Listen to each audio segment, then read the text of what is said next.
मला तर बाई सलूनला जाऊन वॅक्सिंग करायचा लय कंटाळ येतोय.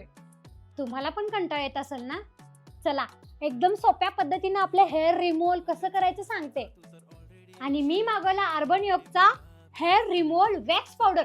कसं करायचं या सांगते. याच्या सोबत तुम्हाला एक बाउल, ब्रश आणि स्पून सुद्धा मिळणार आहे. एक झप्पी पाहिजे म्हणे ना ना ना ना, पप्पी पाहिजे म्हणे ना ना ना ना, तू भारी दिसते म्हणे या या या या, किती नखरे करते ना, सगळ्यांची हाट घेती, लय भारी नटलेली, लाखांचं सोनं आणि चांदीनं ती थटलेली. वो वो एक नंबर तुझी कंबर, हाय चाल बेबी बेबी, हाय किती सुंदर तुझं डिंपल, माझी छान बेबी बेबी. एक नंबर तुझी कंबर, हाय चाल शेकी शेकी, हाय किती सुंदर तुझं डिंपल, जे पाहिजे take it take it take. आणि तुम्हाला पण अर्बन योगची वॅक्स पावडर मागवायची